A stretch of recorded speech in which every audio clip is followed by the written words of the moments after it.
Hey everyone, it's Imd Asif. Now, have you ever wondered how a country's currency actually gains value? I mean, it's not like they can just print more money and magically become richer, right? There's actually a lot more to it. We're talking about global economics, complex strategies and policies that can make or break a nation's financial standing.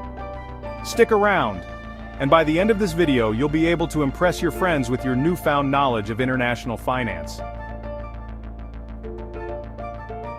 Alright, let's start with a strategy that's all about attracting those foreign investors, raising interest rates. Think of it like this. You've got some extra cash and you're looking for the best return on your investment. Would you rather put your money in a country offering a measly 1% interest rate or one offering a juicy 5%? Exactly. Higher interest rates are like a siren song to foreign investors, enticing them to park their money in your country. Now, when these investors come knocking, they need your country's currency to buy up those bonds and investments. This surge in demand, it's like a bidding war for your currency, pushing its value higher and higher. It's basic supply and demand, but on a global scale. But hold your horses. There's a catch. Raising interest rates too high can backfire, potentially slowing down economic growth. It's a delicate balancing act, my friends. Remember that whole printing more money doesn't make a country richer thing? Well, this chapter is all about that. See, when a country pumps too much money into its economy, it's like watering down a delicious juice. The more you add, the weaker the flavor becomes. That's inflation in a nutshell. Your money buys less and less over time. So how do you combat this? By reducing the money supply. It's all about finding that sweet spot, that Goldilocks zone where the economy can thrive without sending prices through the roof. One way to do this is by increasing reserve requirements for banks. This means banks have to hold on to a larger chunk of their deposits, effectively reducing the amount of money circulating in the economy. Less money sloshing around means less inflation, a stronger currency, and a healthier economy. Let's talk about government spending. Now, I'm all for governments investing in essential services, but sometimes they tend to go a little overboard. And when that happens, it can actually hurt the value of their currency. Think about it. When a government spends more than it takes in through taxes, it has to borrow money, often from foreign lenders. This borrowing increases the supply of the country's currency in the foreign exchange market. And remember what happens when supply goes up?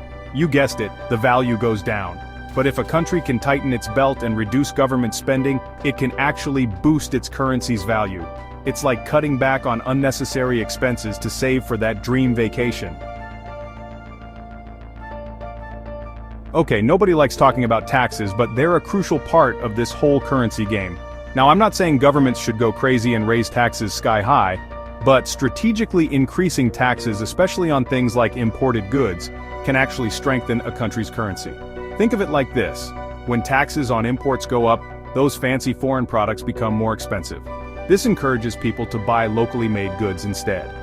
See, when people buy less foreign stuff, it reduces the demand for foreign currency, and less demand for their currency means less of your country's currency is being traded.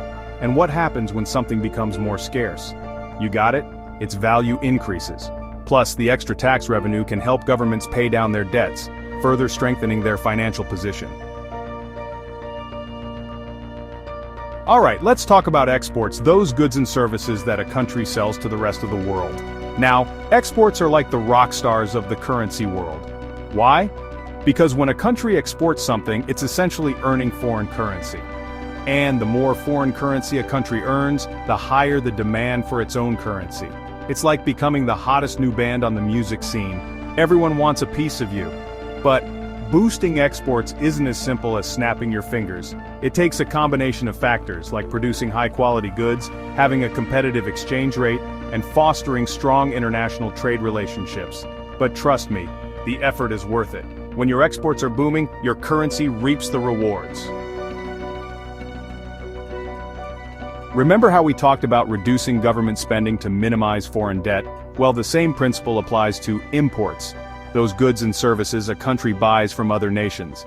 Every time you buy an imported product, you're essentially increasing the demand for that foreign currency while decreasing the demand for your own. It's like trading in your valuable baseball card collection for a pack of gum. Now, I'm not saying we should all become hermits and completely swear off foreign goods. But being mindful of our import habits and supporting local businesses whenever possible can go a long way in strengthening our currency. Plus, it's a great way to support your local economy.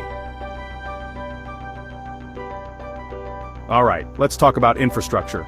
Those roads, bridges, airports, and all those essential systems that keep a country running smoothly. Now, infrastructure might not sound as glamorous as, say, a brand new sports car, but trust me, it's a powerful magnet for foreign investment. Think about it. Would you rather invest in a country with crumbling roads and unreliable power grids, or one with state-of-the-art infrastructure that makes doing business a breeze? Exactly. When a country invests in modernizing its infrastructure, it's sending a clear message to foreign investors. We're open for business.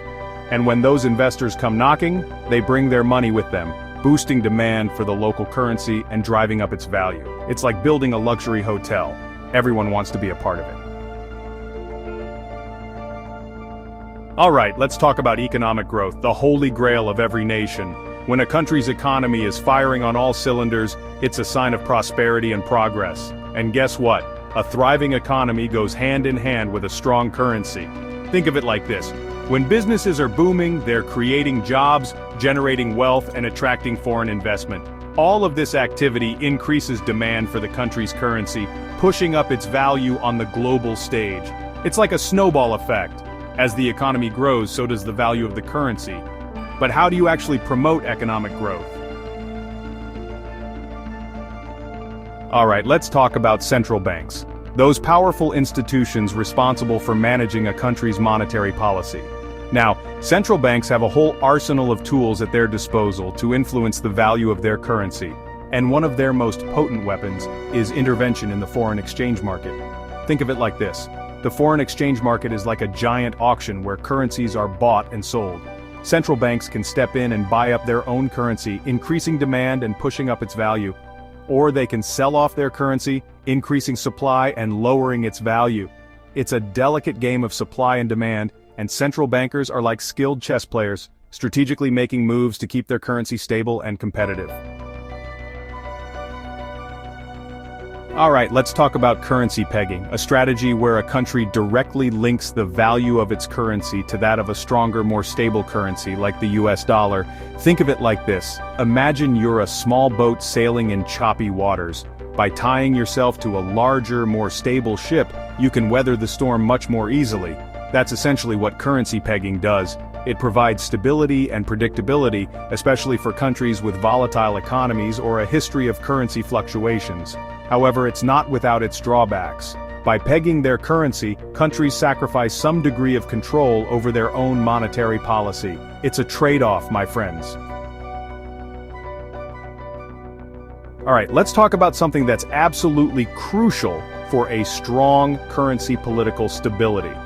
Now, when I say political stability, I'm talking about a country with a transparent and accountable government, a strong rule of law, and a peaceful society.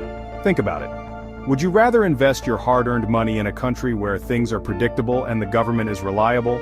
Or a country where there's constant turmoil and uncertainty? Exactly. Foreign investors are drawn to stability, just like moths to a flame. When a country is politically stable, it creates a sense of confidence and predictability, making it a much more attractive destination for foreign investment. And as we've learned, more foreign investment means a stronger currency. Alright, we've come to our final chapter, and it's all about keeping inflation in check, the silent killer of currency value. Remember how we talked about inflation being like watering down a delicious juice? Well, when inflation is high, your money loses its purchasing power over time. It's like watching your ice cream melt on a hot summer day. Not a good look. Maintaining low and stable inflation is essential for a strong and stable currency. When inflation is under control, it gives businesses and consumers confidence, encouraging investment and spending, and when people feel good about the economy, it translates into a stronger currency. That's it for today's deep dive into the world of currency appreciation.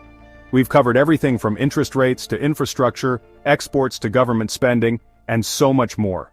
I hope you found these strategies insightful and feel empowered to take control of your financial future. Remember, knowledge is power, and understanding how currencies work is essential in today's globalized world. If you enjoyed this video and want to unlock even more financial wisdom, hit that like button Subscribe to the channel, and don't forget to ring that notification bell so you never miss an upload. Until next time, stay informed, stay invested, and keep those currencies strong.